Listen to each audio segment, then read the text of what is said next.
Você já imaginou que é possível se tornar milionário sem precisar de uma fazenda gigante ou milhares de animais?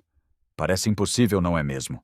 Pois no ano de 49 a.C., um empresário romano desafiou completamente a nossa visão moderna de agricultura e provou que é possível conquistar uma fortuna em um espaço menor do que uma quadra de tênis. Esse homem, Fulvius Liponus, não possuía vastas extensões de terra nem enormes rebanhos, mas sim uma estratégia simples e eficaz. Ele criou animais em um espaço extremamente pequeno, transformando um conceito tradicional da pecuária. Sua história nos leva a refletir sobre algo desconfortável e se estivermos olhando na direção errada. Hoje somos ensinados que a pecuária lucrativa depende de grandes propriedades, maquinário pesado e centenas de acres de terra. Vacas gigantes, tratores imensos e monoculturas intermináveis tornaram-se símbolos de produtividade. Mas a biologia não funciona sob as mesmas regras da indústria. Na natureza, as máquinas mais eficientes não são necessariamente as maiores, mas aquelas que estão mais bem adaptadas ao ambiente. Este episódio vai destruir o mito da agricultura convencional e reconstruir a ideia de uma fazenda ideal em apenas 1 acre. Não com versões miniatura da pecuária industrial, mas com espécies que possuem histórias evolutivas, metabolismo e estratégias de sobrevivência tão especializadas que conseguem transformar um espaço reduzido em um verdadeiro centro de produção. Este não é um simples passeio por animais comuns. Vamos explorar 11 espécies de gado que desafiam as leis da agricultura tradicional. Criaturas moldadas ao longo de milhares de anos de seleção natural e cultural que prosperam onde o espaço é limitado, os recursos são escassos e cada metro quadrado conta. Nossa jornada começa não em grandes celeiros, mas nos cantos umedecidos e sombreados de jardins simples. Enquanto a agricultura moderna se foca em grandes rebanhos de gado, a antiga Roma já havia aperfeiçoado uma forma de produção animal que hoje parece quase inimaginável. Muito antes dos cercados industriais, os romanos já dominavam a arte de criar caracóis não como um passatempo qualquer, mas como uma verdadeira indústria. Em 49 a.C., Fulvius Liponus levou essa prática a um nível quase científico ao criar os jardins Cochlearia, especializados em caracóis cercados por canais de água para evitar fugas e com sistemas de irrigação rudimentares para manter a umidade constante. Não era apenas uma praga de jardim, mas uma das formas mais eficientes de pecuária já imaginadas. Do ponto de vista biológico, o caracol é uma verdadeira máquina de conversão de proteína. Ele é hermafrodita, o que significa que pode colocar ovos com uma frequência impressionante, até 100 ovos de uma vez. Não precisa de pastagem ou grandes áreas, prosperando em estruturas verticais e se alimentando de forragem simples e cálcio. Em apenas 6 metros quadrados, uma instalação bem gerida pode produzir centenas de quilos de carne anualmente. Mas o verdadeiro tesouro está nos ovos. O caviar branco de caracol é hoje uma iguaria que pode ultrapassar os $100 por onça em mercados de luxo da Europa. E ao contrário de outros produtos animais, os caracóis não precisam de refrigeração até o momento da colheita, o que reduz drasticamente os custos energéticos. Se você dedicar um pequeno canto de sua fazenda de 1 acre a essa prática antiga, pode gerar mais receita por metro quadrado do que uma fazenda tradicional, provando que a eficiência não depende do tamanho, mas do design biológico. Se o caracol desafia nossa percepção de espaço, a codorniz japonesa desafia nossa ideia de tempo. No mundo das aves de capoeira não existe outro animal doméstico com uma velocidade biológica comparável à dela. Embora hoje seja principalmente conhecida como uma iguaria gourmet ou uma fonte de ovos pequenos e nutritivos, a história de sua domesticação começou com um propósito muito diferente. No Japão do século XI, a codorniz não era criada para consumo, mas para o ouvido. Os machos eram apreciados por seu canto rítmico e gutural. Samurais e aristocratas os mantinham em gaiolas ornamentadas e concursos eram organizados para julgar as aves pela cadência e intensidade de suas vozes, muito semelhantes às competições de canto da época. Somente no início do século XX, a seleção artificial começou a mudar o foco da criação. Em vez de ser valorizada pelo canto, a codorniz passou a ser escolhida pela sua habilidade de pôr ovos em grandes quantidades, transformando-se em uma potência agrícola. Para o produtor de um único acre, a codorniz japonesa, especialmente a variedade Coturnix, oferece um ciclo produtivo quase inacreditável.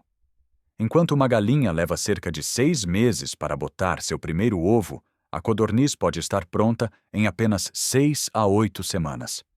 Uma ave nascida no final da primavera pode se tornar avó antes do final do verão.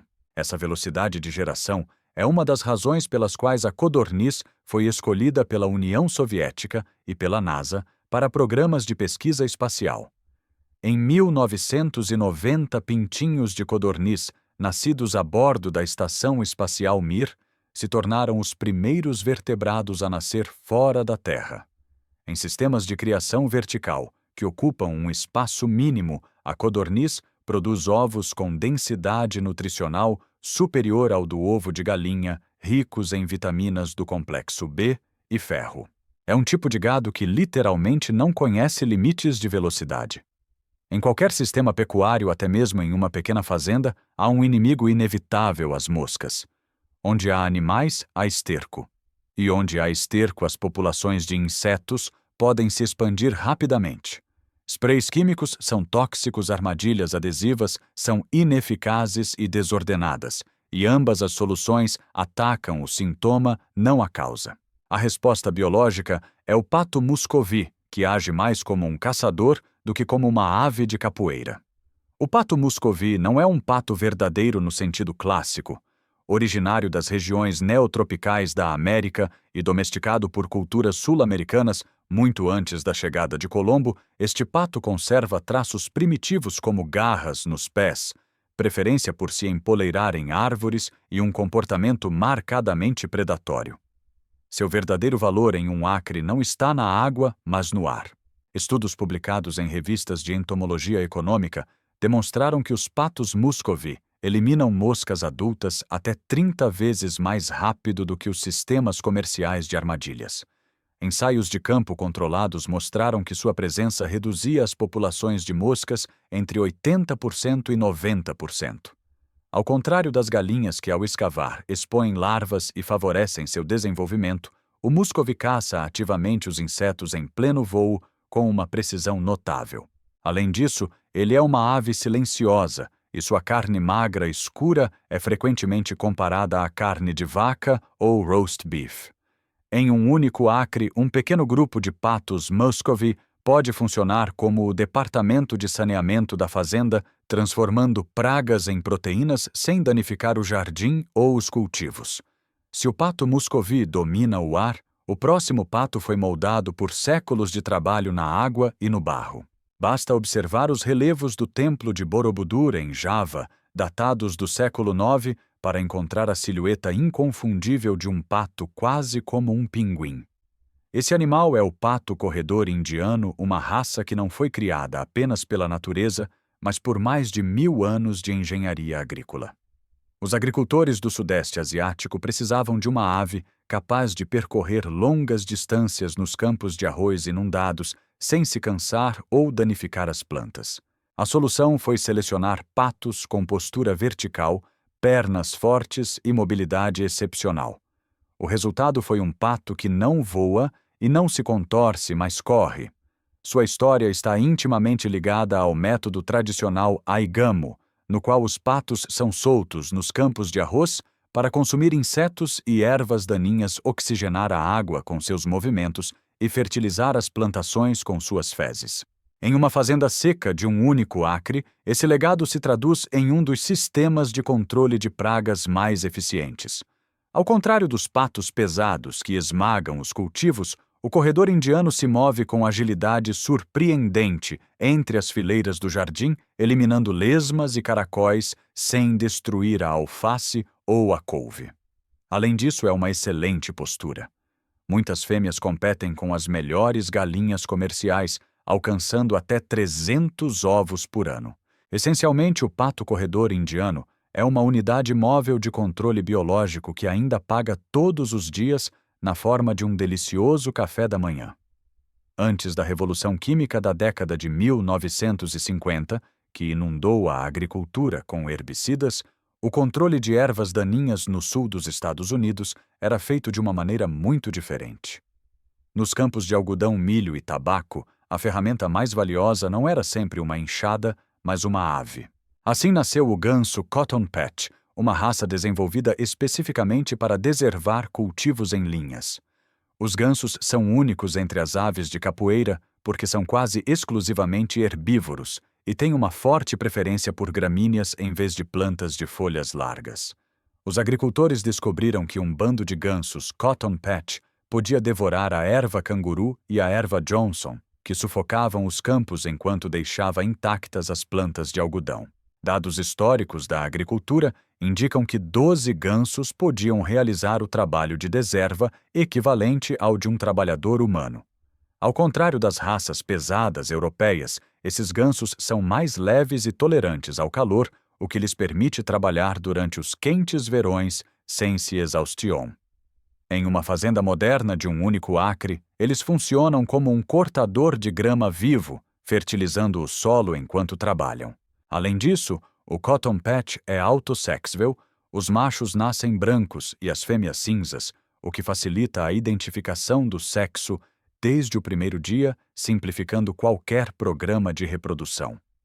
É uma solução agrícola antiga, que continua surpreendentemente moderna.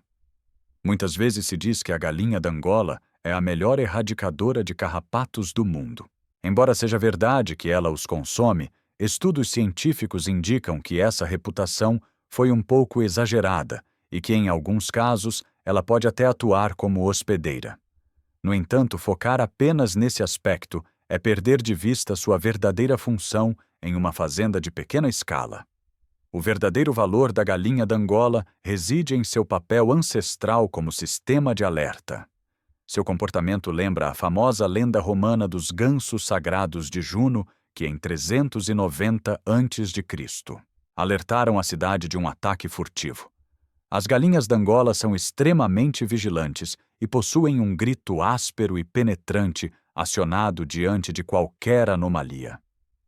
Falcões no céu, raposas no campo, cobras na grama ou até mesmo a presença de um estranho, qualquer coisa fora do normal.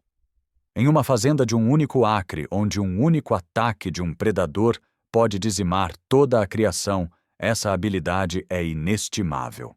Elas agem como os olhos e ouvidos do sistema, permitindo que as demais aves pastoreiem com mais segurança.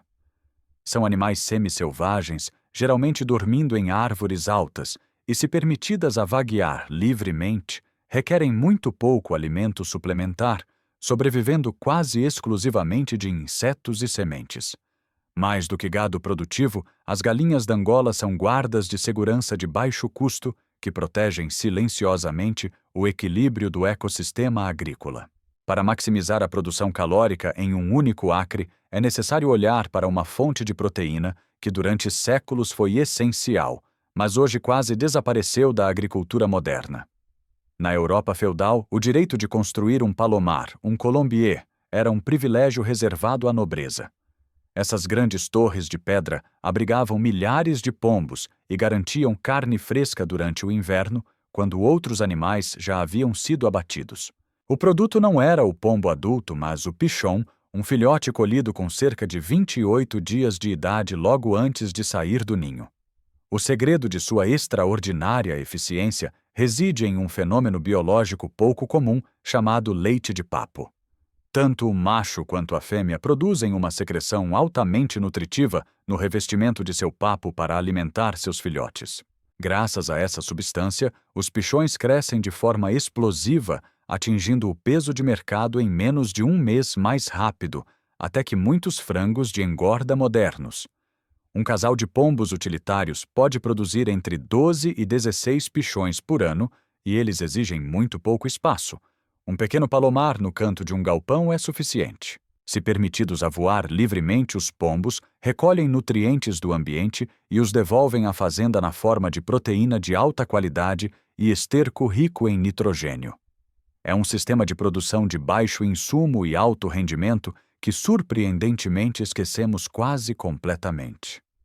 Quando se trata de mamíferos em uma fazenda de um único acre, uma vaca simplesmente não se encaixa na equação. O custo metabólico de manter um animal de mais de 500 quilos em um espaço limitado é insustentável e obriga à importação constante de alimento. A solução não é uma versão reduzida da pecuária industrial, mas um ruminante projetado para a densidade.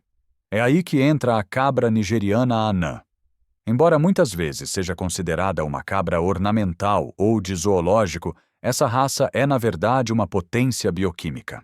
Enquanto o leite de uma vaca Holstein contém cerca de 37% de gordura butírica e o de uma cabra padrão entre 3% e 4%, a cabra nigeriana anã produz leite com entre 6% e 10% de gordura. Esse valor rivaliza até com o da famosa vaca Jersey. Por que isso é importante em um único acre? Porque a produção de queijo depende diretamente do conteúdo de sólidos. Um único galão de leite de cabra nigeriana anã pode produzir quase o dobro de queijo que um galão de leite comercial convencional. Isso significa mais valor nutricional e econômico sem a necessidade de lidar com grandes volumes de líquido.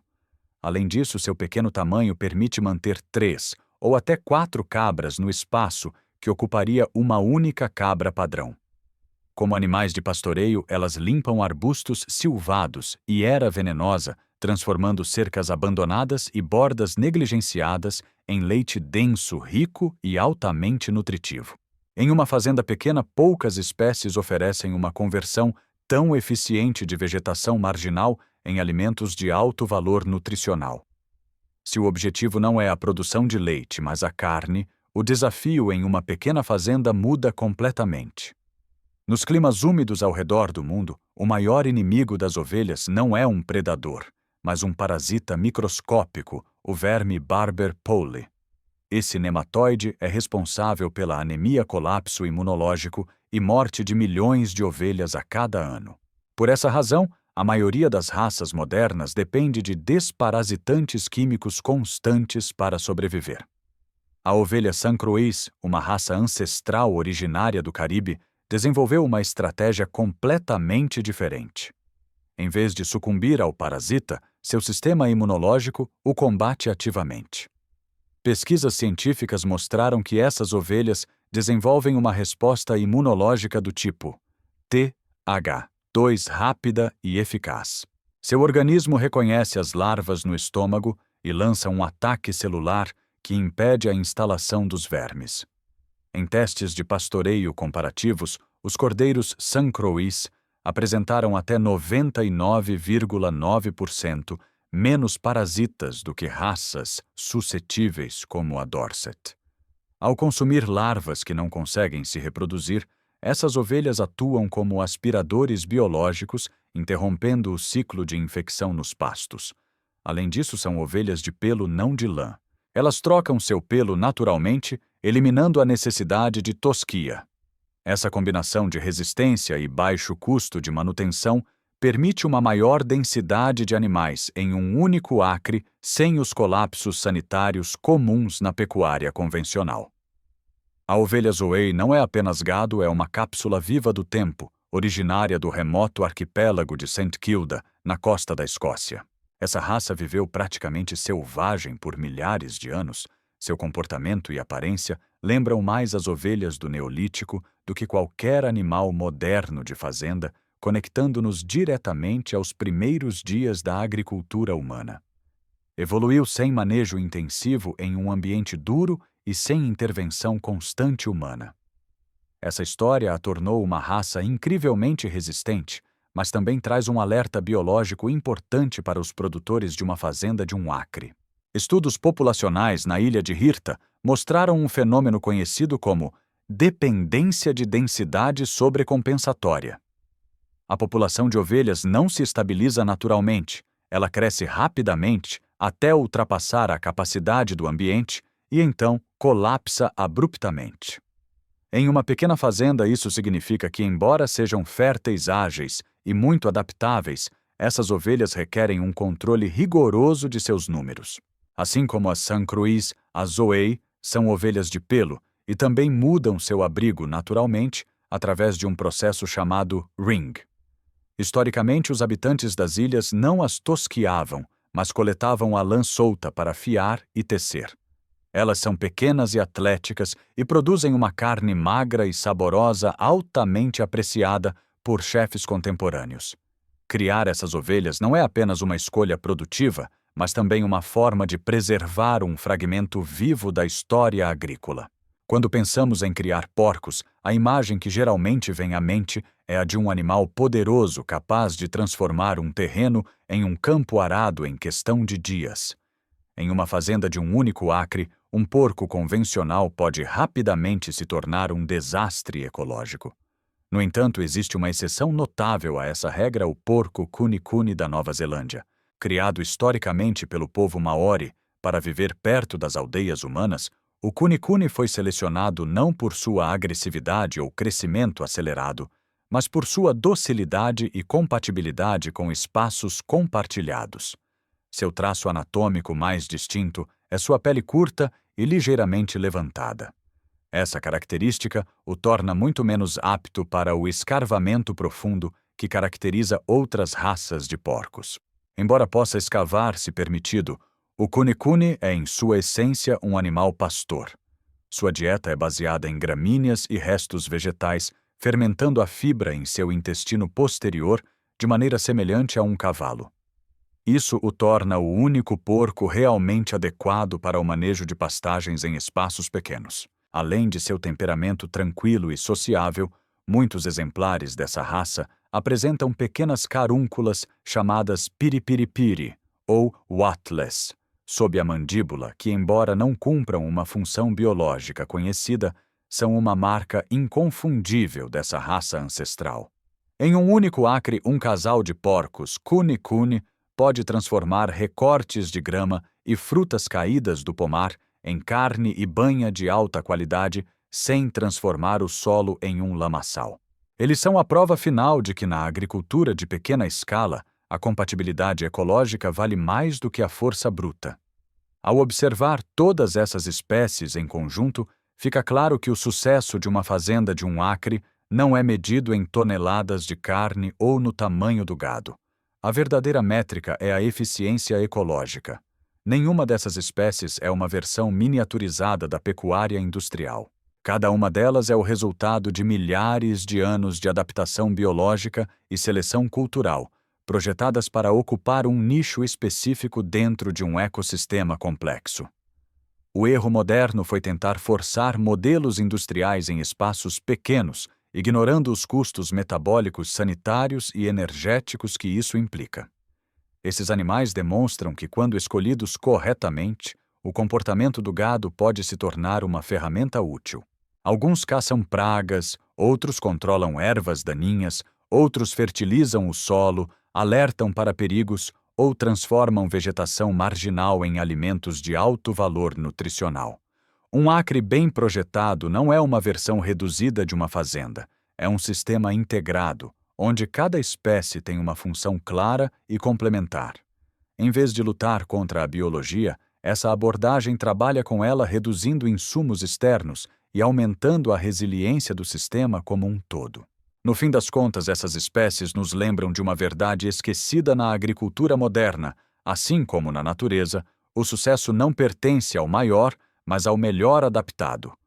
Não se trata de quanto terreno você possui, mas de quão inteligentemente você o utiliza. E você, o que acha dessas alternativas de produção agrícola? Quais dessas espécies você acha mais interessante para implementar em uma pequena fazenda? Se você gostou do conteúdo e quer aprender mais sobre como a natureza pode nos ensinar a criar um sistema agrícola mais sustentável e eficiente, não se esqueça de se inscrever no nosso canal Segredos da Natureza. Curta, compartilhe e deixe seu comentário abaixo. Juntos vamos descobrir os segredos que a natureza tem a oferecer e construir um futuro mais verde e inteligente para a agricultura.